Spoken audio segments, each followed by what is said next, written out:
कि हमें शनिवार को कर्जा ना लें।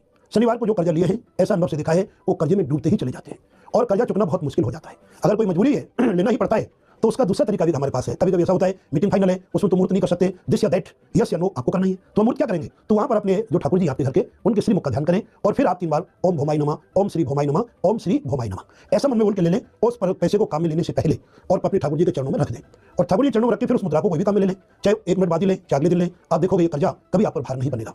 अत्यंत समय से पूर्व बड़े सम्मान पूर्वक कर्जा आपका मुक्त हो जाएगा। आप कितने खुश रहेंगे, कितना अच्छा रहेगा आपके जीवन में। अब मैं कर्जा देने वालों के लिए भी बता रहा हूं। जैसा कि मैंने बताया, शनिवार को कर्जा ना दें तो ही अच्छा है। मैंने अनुभव से देखा है, लोगों के मुखारबिंद से सुना है कि जब लोग कहते हैं महाराज हमारा कर्जा डूब गया, तो हम हमारे ज्योतिषीय नक्षत्र के आधार पर पूछते हैं भाई किस तारीख को आपने पैसा दिया। उसकी जब तारीख निकालते हैं, बाहर निकालते हैं, तो शनिवार आता है, तो उसमें वापसी आने के चांसेज बहुत ही कम हो जाते हैं। आपको कर्जा देना है तो ज्यादातर आप मंगलवार और दूसरा दिन सोमवार और तीसरा दिन गुरुवार, ये 3 दिन आप चुने। आवश्यकता होने पर शुक्रवार को भी दे सकते हो, रविवार को और बुधवार को गलती से भी धन जहां तक संभव हो, और शनिवार के दिन कर्जे के रूप में धन ना दे।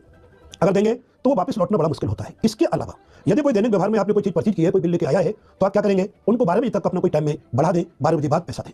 ऐसा भी मैंने गुरु मुख से और अनेक व्यापारियों के मुख से सुना भी है। सुनने के बाद में अमल नहीं करता, उस पर हमने अनुभव किया, प्रयोग कराए लो हमारे भक्तों से। तो क्या पाया कि बुधवार को गलती से भी धन किसी को ना दें, जहां तक संभव हो सके घर से लक्ष्मी बुधवार को ना निकालें, कि बुध के बिछड़े ना मिले। आसानी से लक्ष्मी वापस घर में नहीं लौटती है। आपको पता है, जब हमारी कन्या ससुराल में चली जाती है, विवाह कर देते हैं, तो बुधवार को कन्या को विदा नहीं करना चाहिए। इसके बारे में यद्यपि मैं दोबारा आपको फिर से वीडियो बनाऊंगा, प्रसंग के अनुसार मैं दे रहा हूं। जो हम अपनी प्रिय चीजें हों उन्हें बुधवार के दिन विदा नहीं करते, अर्थात बुधवार को किसी के हाथ में, पराये हाथ में नहीं देते हैं। ऐसा सिद्धांत हमारे ऋषि मुनियों ने बताया है और मैंने अनुभव से देखा है, वो बड़ा ही अनुभवजनित और सिद्धजनक होता है।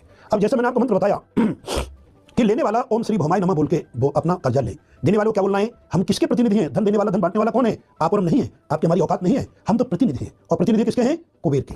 तो क्या बोल के दोगे आप? मनी मन ओम श्री कुबेराय नमः, ओम श्री कुबेराय नमः, ओम श्री कुबेराय नमः। हे कुबेर जी, आप chief treasurer all the world finance के हैं, चीफ ट्रेजरर हैं। हम आपकी अनुमति से इस पैसे को दे रहे हैं और आपकी निगरानी में दे रहे हैं। ये पैसा हमारा वापस जल्दी लौटे, तो आप देखोगे बहुत ही जल्दी पैसा लौटने लगता है।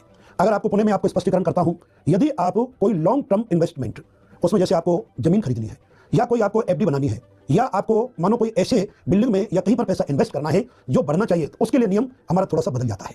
उसमें क्या बदल जाएगा कि चढ़ते सूरज में हम धन को इन्वेस्ट करें। चढ़ते सूरज का अर्थ क्या है?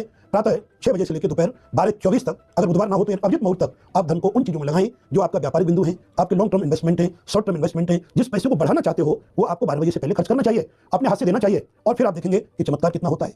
अब आप कहेंगे कि हमने पैसा लिया कर्जदार से, साहूकार से, और साहूकार से पैसा लिया हमने, साहूकार ने अपनी कंडीशन अपने सर पर दिया पैसा, आपको उसी समय लेना पड़ेगा।